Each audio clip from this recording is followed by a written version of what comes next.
So really, how this began was I was in a faculty meeting just after the Atlanta murders, and I announced to people that it was especially difficult for me. Not that all of these types of things aren't difficult for everyone, but this one touched me deeply because of our three daughters.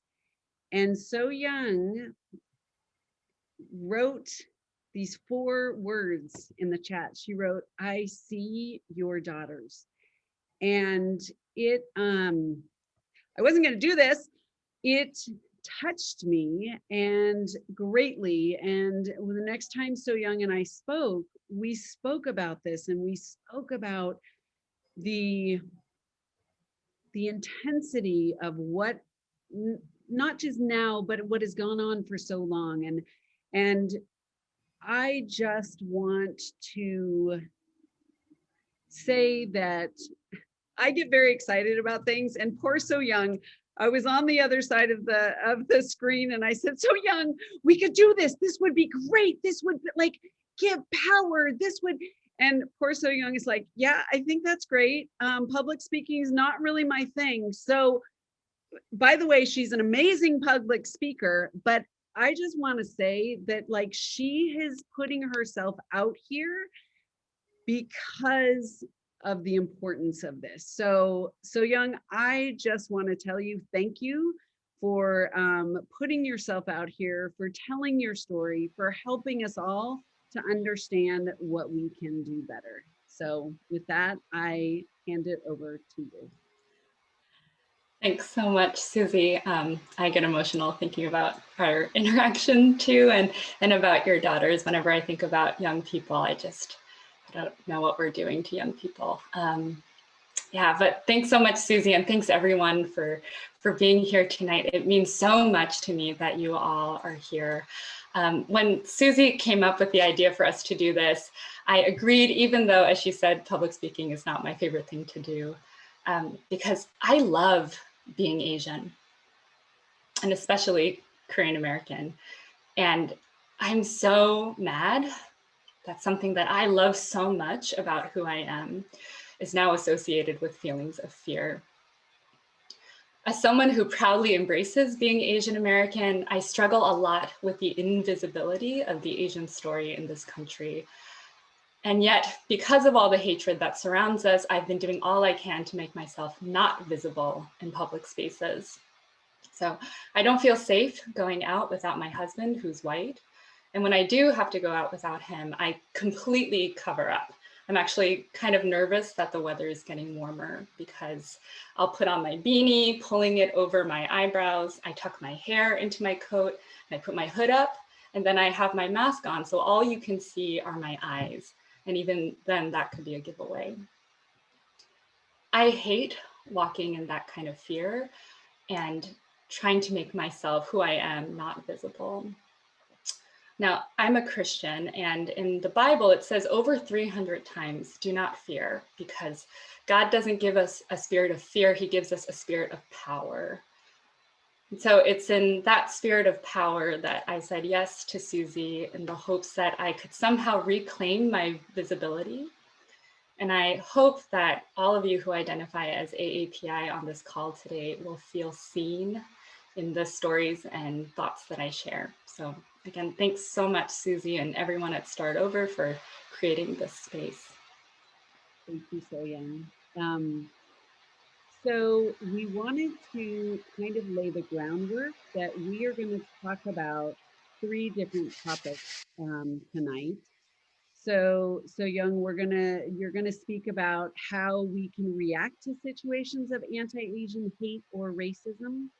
You're going to take us through how we need to be thinking about these events within a context of AAPI history. And lastly, how can we better understand the AAPI community?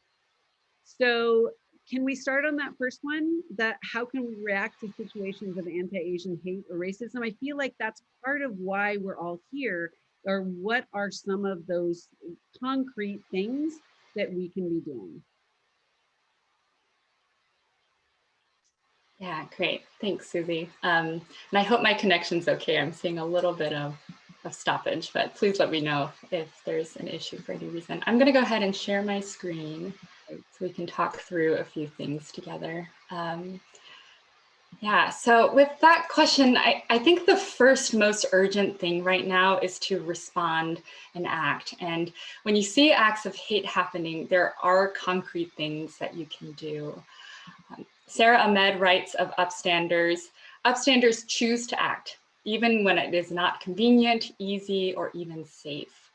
The most amazing thing about upstanders is that anyone can choose to become one. There have been a lot of resources generated about ways that you can be an upstander when you've witnessed anti-Asian hate.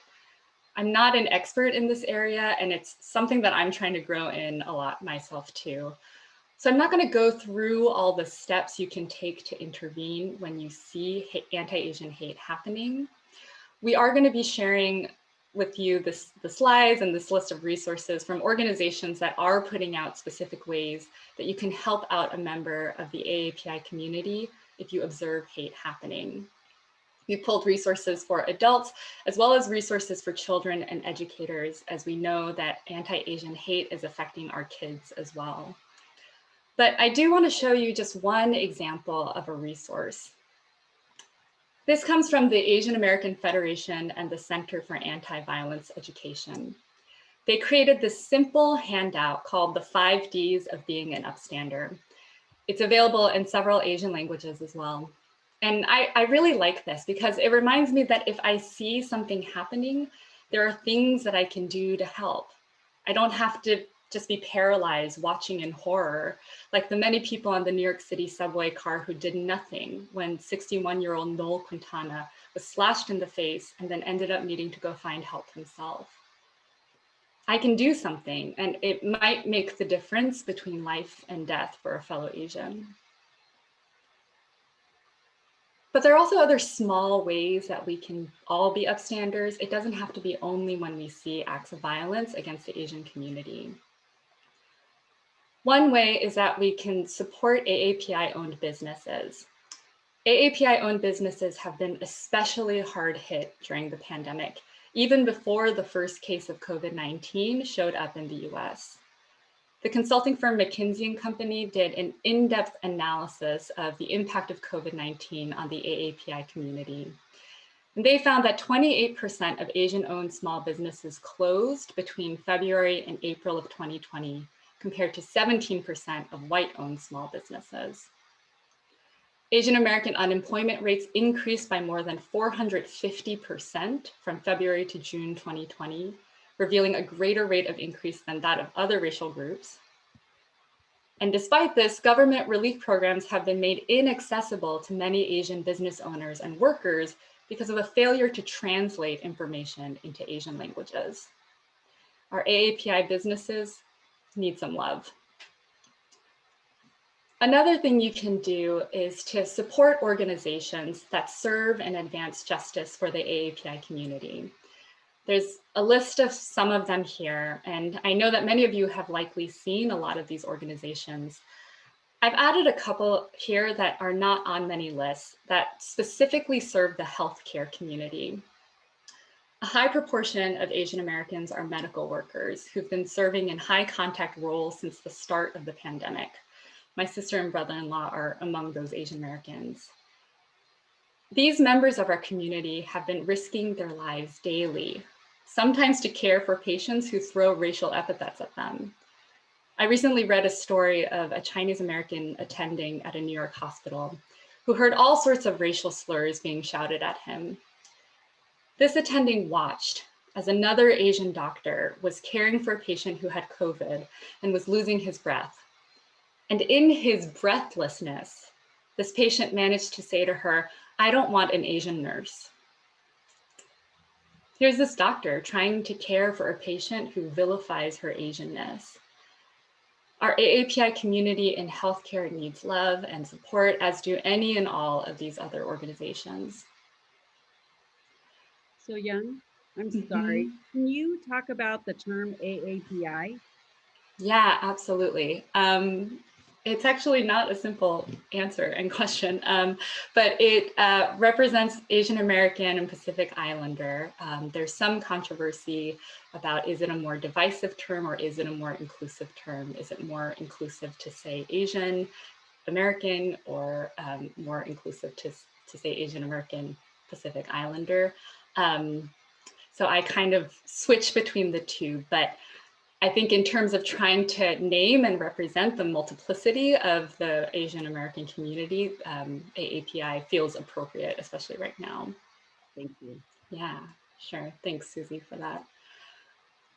So just the last way that I think we can respond and act right now is by simply checking in and sending a note of solidarity to your AAPI friends and colleagues. This is what we're dealing with. Stop AAPI Hate received close to 3,800 reports of anti-Asian hate incidents between March 2020 and February 2021. Reported hate crimes against Asians increased by 150% in major US cities in 2020. And according to NYPD data, hate crimes against Asians increased by 1,900% in New York City in the last year. We are not okay. That is a harrowing number. Yeah. And so, but I really am so appreciative that now you are going to bring us into how this actually isn't just right now, right? And how we are, there is a context of the history of this racism and hate. Yeah.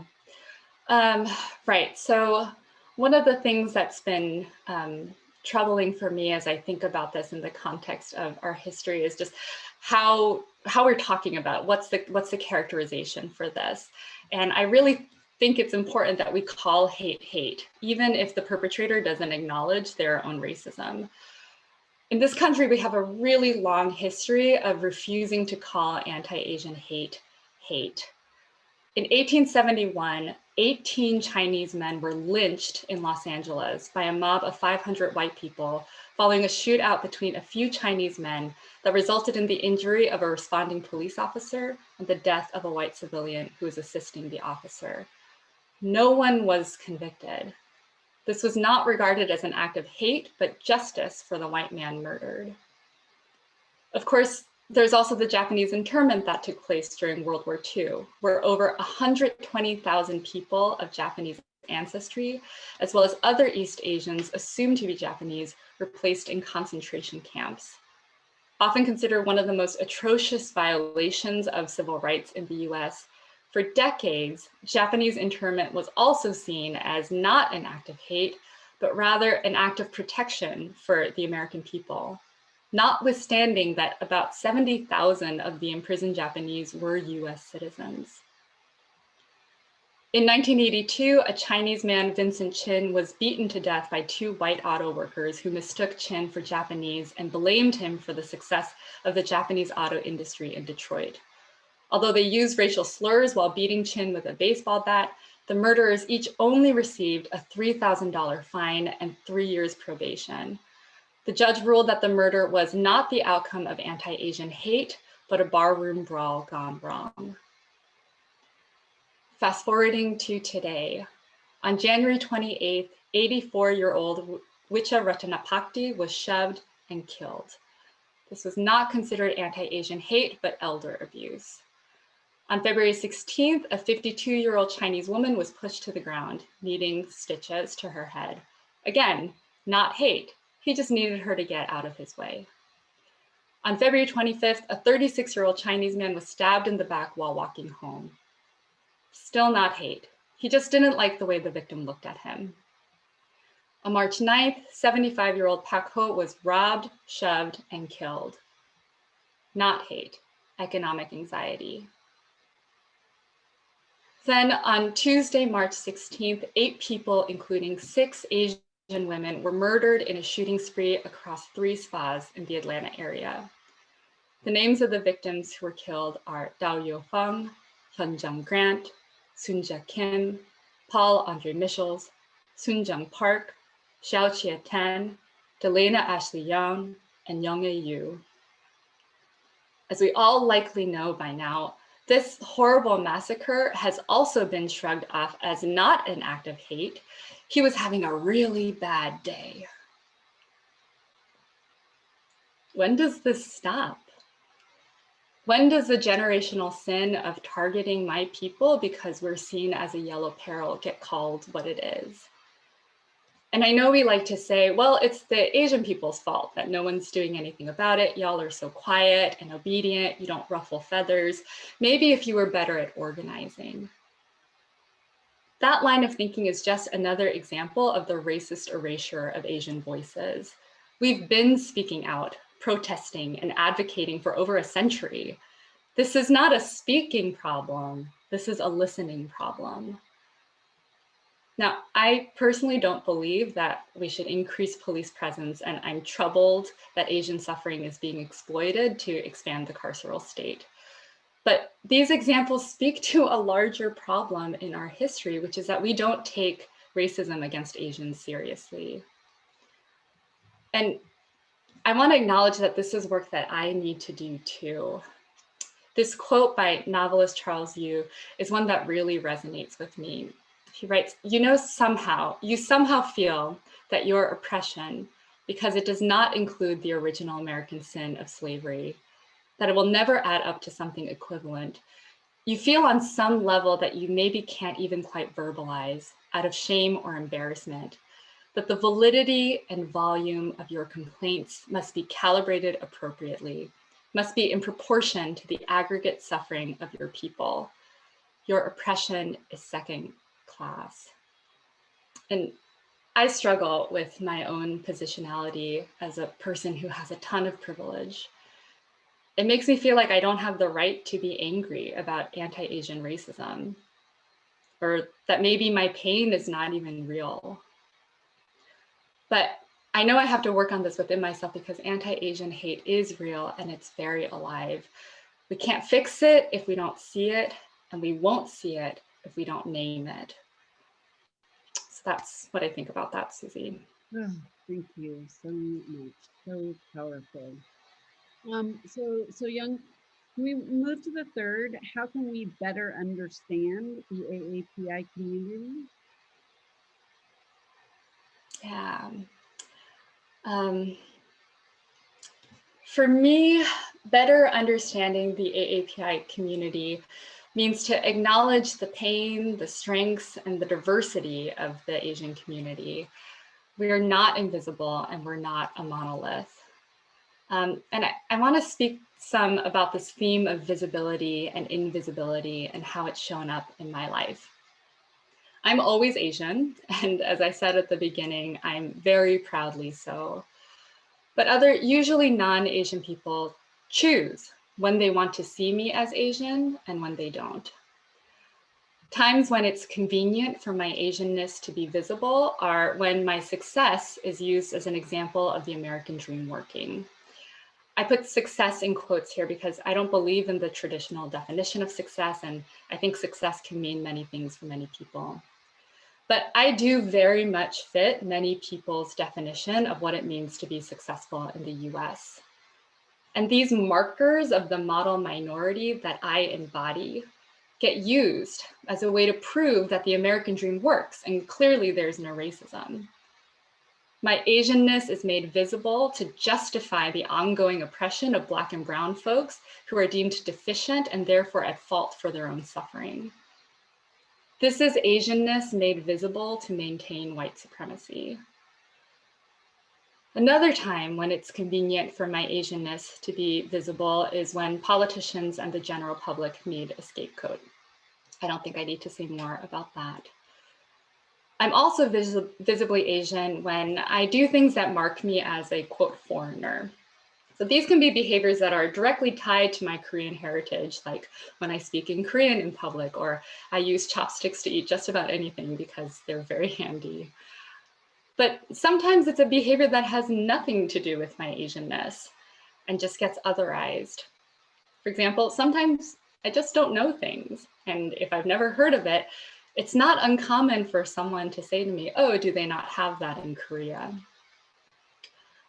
Another time when it's convenient for my Asianness to be seen is when anyone says anything about Asia, then all of a sudden it's like, oh, you must know all about this because you're Asian. And then there are those times when it's convenient for my Asianness to be invisible. Like when people are trying to show that racism is real and don't know what to do with my success. In education, a lot of researchers don't know what to do with the Asian narrative. Because educational research tends to be very narrow and deficit-based, we like to analyze test scores a lot and talk about problematic racist concepts like the achievement gap. I can't tell you the number of research presentations I've been to where someone is trying to ironically use the racist concept of an achievement gap to prove racial stratification. And they'll literally skip over the Asian column when they're talking about their tables.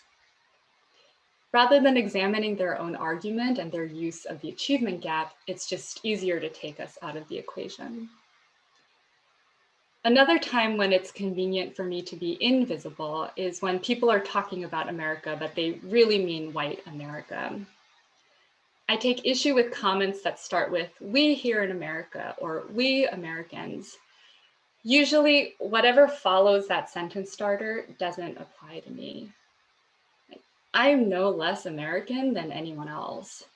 And that kind of talk serves as erasure. A final time when it's convenient for my Asianness to be invisible is when white fragility kicks in and white people are feeling especially vulnerable and guilty about systemic racism. And it's like they just need to know that they're not the only ones living with white privilege. I remember after the murder of Michael Brown in Ferguson, I was at a church gathering in San Francisco, and the group was mostly white, but there were a few of us who were Asian. And one of the white men who was trying to process his feelings about the event said, I mean, we're all white here. We're all at fault. My pastor stepped in and said, I think we can clearly say that we're not all white here. I've never met anyone who looks at me and doesn't realize I'm Asian. And yet that's not the only time that a white person has called me white. These are moments that make me feel unseen. And what adds to feelings of invisibility is the tendency to lump all of us Asians together. The AAPI community is incredibly diverse. These are just some of the statistics that show this. We don't all have the same experiences, and refusal to acknowledge this diversity covers up the individual stories of suffering that exist. Being able to acknowledge the diversity of the AAPI community, for me, is tied to acknowledging that we individually are also not single-story people. And this brings me to the point that I care most deeply about, which is that we want to be able to be our full selves all the time.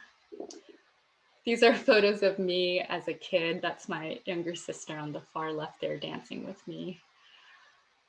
One of my biggest pet peeves is when people describe the entire almost 5 billion person Asian race as quiet. That is so not my lived experience. My husband and brother-in-law will tell you that my family, when we're all together, we can actually be quite loud. We talk over each other, we laugh a lot, we have big feelings in the Park family, ranging from extreme excitement to extreme anger and sadness, nothing in moderation. I, as a kid at home, had a flair for the dramatic. There's so many photos of me striking a pose, dancing, throwing my arm up in the air for who knows what. I had a wild imagination. But at school, I was quiet and reserved, very polite, only speaks when spoken to. I never got to be my full self in all spaces because of the expectations and assumptions placed on me. In my research, I found that many young Asian children have the same expectations and assumptions placed on them. And if you have an Asian kid who's a little wiggly or who doesn't perform that highly or who speaks over the teacher a lot, teachers are very quick to refer those children to special education. Now, Asian children are underrepresented in special education, so it doesn't happen that often, but when it does, whether the referral is appropriate can be questionable. The assumptions people hold about what it means to be Asian are oppressive, and they strip us of our ability to freely be ourselves. And then big parts of who we are get rendered invisible. Our pain, our hurt, our joys, and our strengths get erased from the experience of what it means to be Asian in this country. That kind of dehumanization is what makes it possible for someone to look at me and not see a person, but instead see a virus. And I just want to end on this. I think we can learn a lot about healing and love by looking at my people's culture.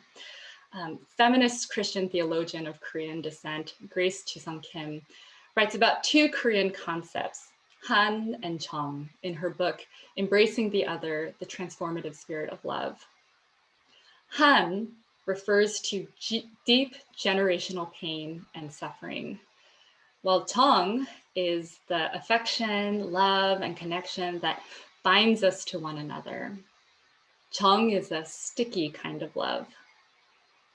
The Koreans on the call may know these feelings of Han and Chong. There are no English equivalents for them. But together, Han and Chong manifest in a suffering love. In Christianity, it's the same kind of suffering love that's represented by the cross. And this suffering love means that even if you've caused my Han, perpetuated it, or turned a blind eye to it, I'm still connected to you in and through love. Kim writes, I find the term Chong can be a helpful window into working towards reconciliation between the oppressor and the oppressed, the colonizer and the colonized. Chong shows that our strength to love must include an understanding of our powerful connectedness to each other. What I've learned from these feelings of Han and Chong that are central to what it means to be in Korean is that standing up to anti-Asian hate means being able to look at someone who hates me and still say to them, I love you, because we're all connected to each other. And so as a people, we answer hatred with love. And I just want to thank Susie, the Startover team, and everyone here who came today for channeling in that spirit of Chong and loving on me as well as the AAPI community. Wow. Soyoung, this presentation was stellar, and it was so gracious of you to share this with everyone. So we wanted to talk a little bit about what we are going to do with the last few minutes. We are going to, if you have some questions for Soyoung, you can go ahead and put them in the chat. But we also wanted to let you know two things. One is if you have a story that you would like to share, please write it to us at startoverpartners@gmail.com. And we are going to go ahead and publish those with our blog. So please do that. And then start to think about, as we're thinking, as Soyoung is answering some questions, we are going to ask you all to think about one thing going forward that you are going to do to combat anti-Asian hate. And we'll ask you that in a little while to there's going to be a link in the chat. But for now, we were going to answer questions, but basically it's all love to you, Soyoung, in the chat. Everybody is basically saying you are amazing, which you are. And so moving and important, thank you. Mountains of love to you, Soyoung. Incredibly moving and deeply instructive, thank you. You are a gift, Soyoung. You know just what to say and how to present it. Thank you. I hope you're feeling seen, Soyoung. Thank you. Powerful. Um, so you are loved and seen, Soyoung. Thank you so much. Here we go. We came to a question. All right. You're not going to be able to walk through a doorway. Your poor husband. You're going to. Since the start of COVID, Asian women have reported hate incidents at 2.5 times the rate of men. What additional different steps can Asian women and Asian men do in view of this? Yeah, wow, that's a big question. I will say that I think Asian women are unbelievably strong. I come from a really, really incredibly strong line of beautiful Asian women. And the Atlanta shootings and sort of the intersection of sexism and racism that were manifest in the shootings really hit hard for me as some of my grandparents grew up in Japanese occupied Korea, and I would hear stories from the war when they would hide underground. My grandmothers would hide underground because at any moment someone could kidnap them and take them off to be sex slaves in the war. So I think a lot about how I don't know if this is an action step really, but I do think it's really important that we understand intersectionality and how the experience of being Asian is very different for women versus men, for trans folks, for other gender nonconforming folks, that it's not, again, it's not a uniform monolithic experience. And that there has been historically, because of the colonial empirical history that Asian women experienced, that my grandmothers escaped and were able to avoid, that there is this hypersexualization of Asian women that exists in our society, both here as well as globally.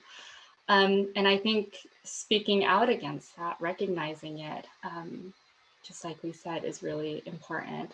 On a practical level, I don't believe in walking in fear. Some of the organizations that we put on the resource include ones that are, you can volunteer to walk Asian folk to the subway or just be present with them when they're trying to go to work. And that's a really great way that allies can jump in and try to support in these times. But I think there's a bigger structural issue that we would need to address for that. Thank you. That was an amazing answer. A young woman, Liza, who happens to also have the same last name as I do, asked, as the younger generation, what can we do to combat Asian hate? Yeah, absolutely. I think there's so much educating that needs to happen. I was just talking to somebody that the first time I learned about my people's history was in college, and that's not okay.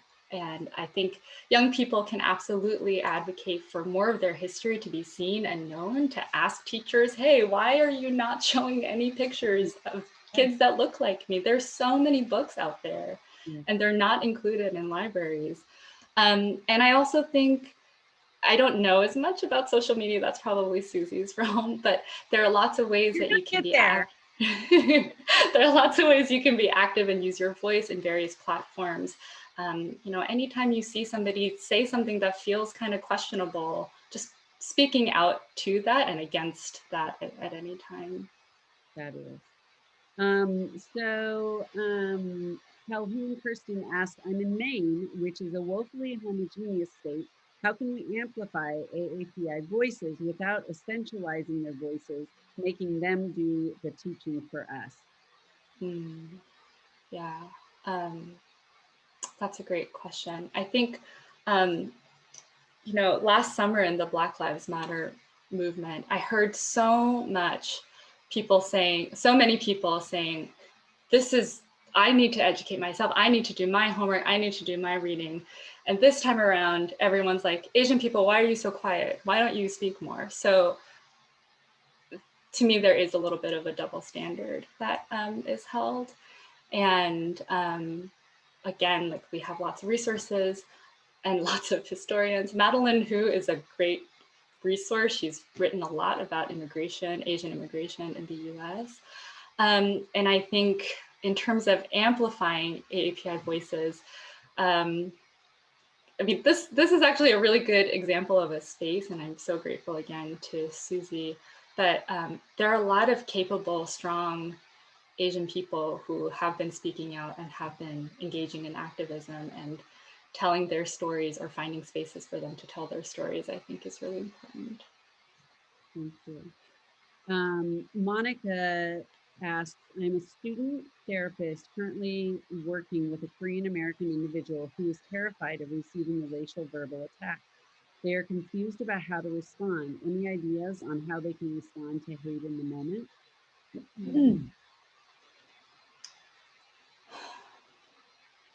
Yeah.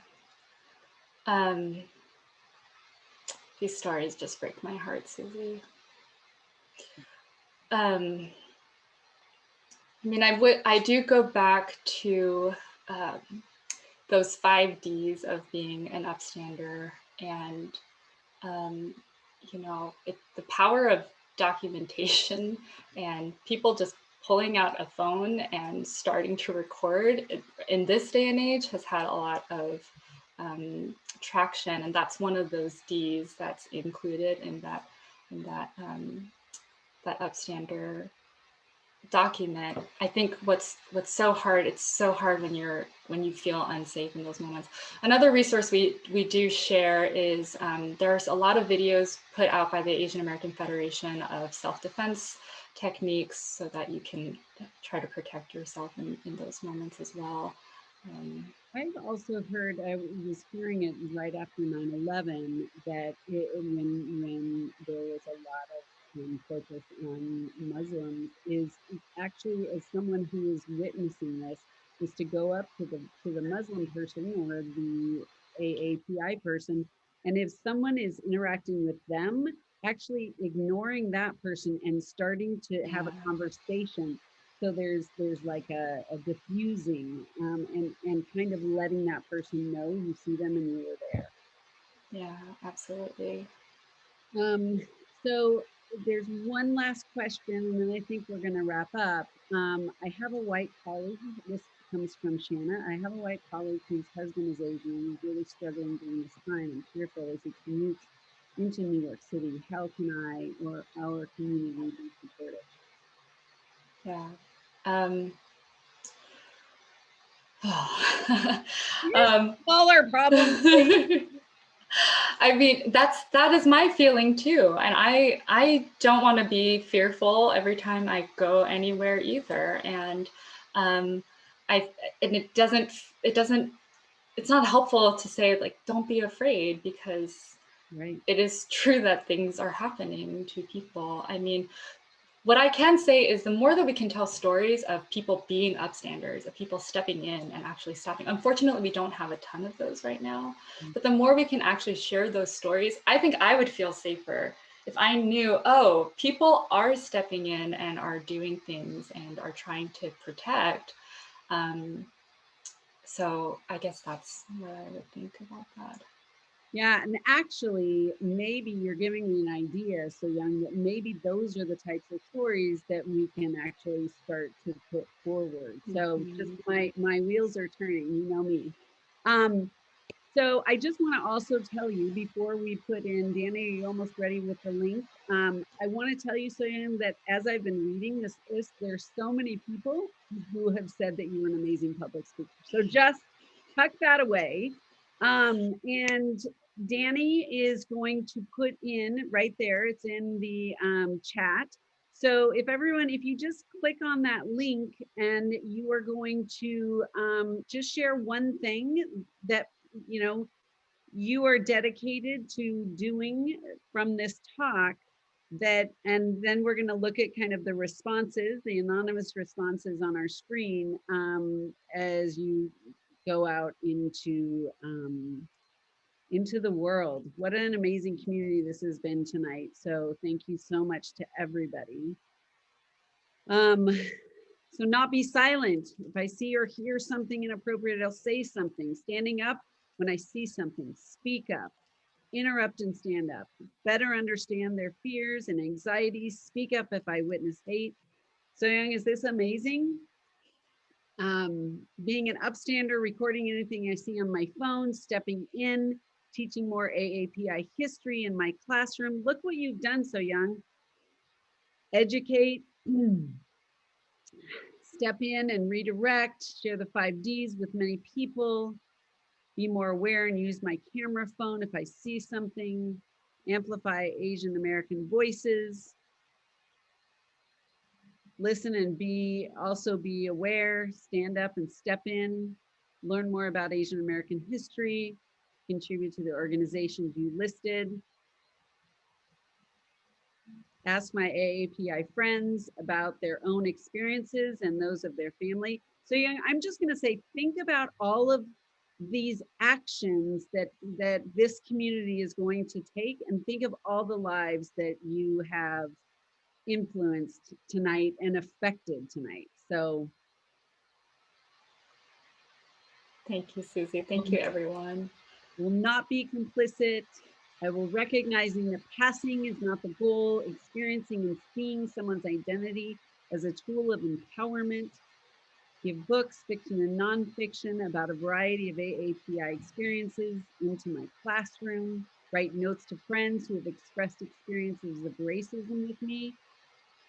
We see you, you are visible, we are with you.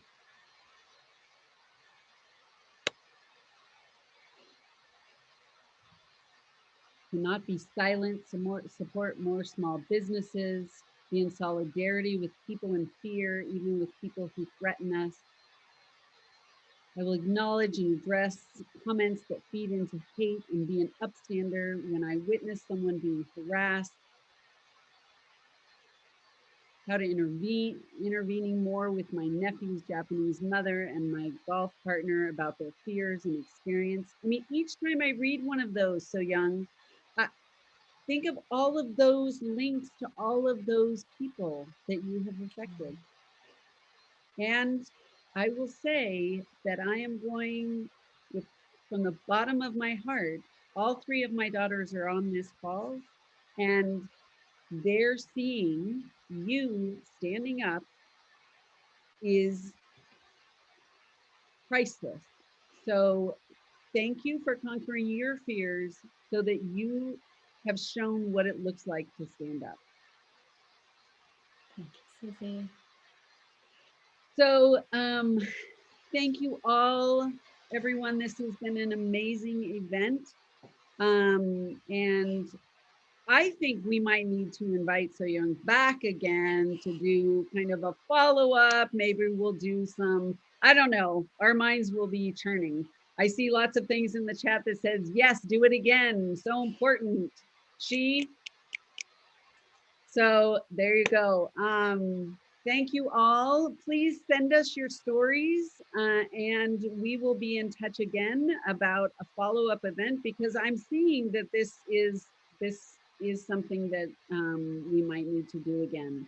Do you have anything you would like to share with everyone, Soyoung, before we sign off? I'm just so grateful. My heart to yours, everybody. Really. Thank you so much. All right. Well, until the next time, thank you all. And have a wonderful, oh, and also, could you send the stories to startoverpartners@gmail.com? It is in the chat. And Danny, is it also on our website? Yes, you can go to our website and the contact us link on the top. Great. All right. And I'm really liking that idea, Soyoung, of maybe we start and do some stories of upstanders. It would be really interesting. So anyway, have a great evening. Thank you to everyone for being part of this unbelievable community. And until next time, we say goodbye. Good night.